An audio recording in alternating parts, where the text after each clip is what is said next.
ढवळ्याच्या रेड्यापाशी काय असतं तुम्हाला माहित आहे. बुसकाट खाल्लेला असतं आणि भरडा खाल्लेला असतो. गरिबाचं काम करत असतं पण ते मोडकं रेड्या जवळ येऊ देत नसतं.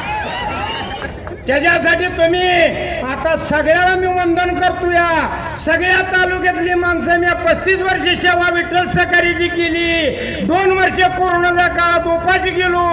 हवेमध्ये बसलो होतं गडी आणि नाकाला न म्हणता मला बशीची कुत्री ओळखत होती. पाठ्या जाताना दुटीवर तरी सुद्धा मला कुत्रं भुकलं नाही आणि मला धोका झाला नाही. सत्य होतं आणि सत्य असताना मी आजच सांगतो. या कसं होतं सत्याची माणसं बदलतच राहिली. ज्या औदुंबर पाटलानं कारखाना त्याची लेकरं वनवासात जायची. अर्जन गोडवान उभा केलं ती यशवंत भाऊचा घरात त्याची लेकरं बघलं जायची. खाल्लान चोराने. माझ्या बोलण्याला तुम्ही रागावू नका.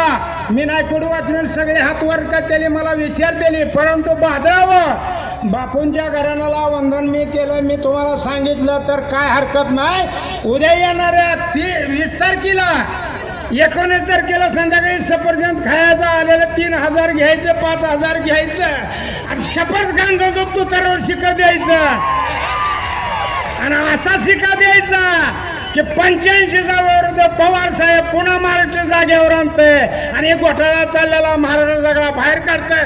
तर मित्रांनो आपल्या गोरगरिबाचं काम करण्यासाठी हे गरिबाचं रिडकून निघालेलं आहे. त्याला पाठिंबा द्या.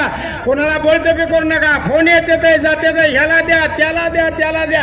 अरे किती बी कोणाचं खावा पण काम करा. कुठलं पवार साहेबाच्या शब्दाला कारण त्यांनी असं काम केलेलं आहे. आपल्या आजोबांपाशी 7/12चा कोरा उतारा केलाय. बिल्डिंग हप्ता माफ केलं होतं. 5 एकराच्या आपल्याला सभासदाला त्यानं जागेला विहिरी दिल्या कनेक्शन दिलं आणि त्या आणखी लढतो म्हणल्यानंतर आपण काय करा पाहिजे मरत्या पाहिजे त्यांच्याकडे बघायचं आणि निवडून निवडून निवडून वाट बघत होती आज उद्या आज उद्या. अरे निवडूनच पिंजरा काढला आणि पिंजऱ्यातनं वाघच काढला त्याचं नाव अभिनाथ पाटील. तुम्ही काळजीच करू नका बादराव आणि ह्याला जर तुम्ही पाळलं तर बाळाव तुमच्या लेकराबाळाचं कल्याण होणार. कोल्हापूरला किती भांडणं झाली. शेतकरी संघटना आबदली सगळी आबदली पण सोलापूर जिल्ह्याचा ऊसाचा दर कोणी कमी केला नाही. हा का केला कोणी सांगा की जाहीर कोणी केलं अभिजित पाटलानं. मग आता काय दुखतं काय अरे त्यानं दिलं तर घ्या ना.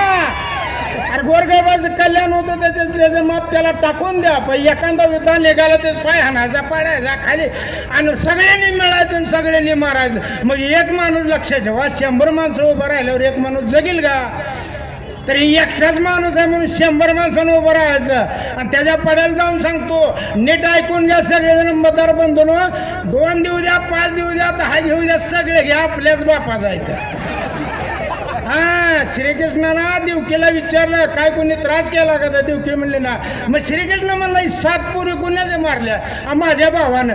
असू दे माझा भाव येडा म्हणला 8वा अवतार घेऊन आता आलोय म्हणला. हिरा मारायचा म्हणला. त्याला मारायला श्रीकृष्ण भगवंताला 12 वर्ष लागली. 5 पांडवाला 101 कौसांबाला 13 वर्ष लागली आणि रावणाला संपवायला प्रभू रामचंद्राला 14 वर्ष लागली.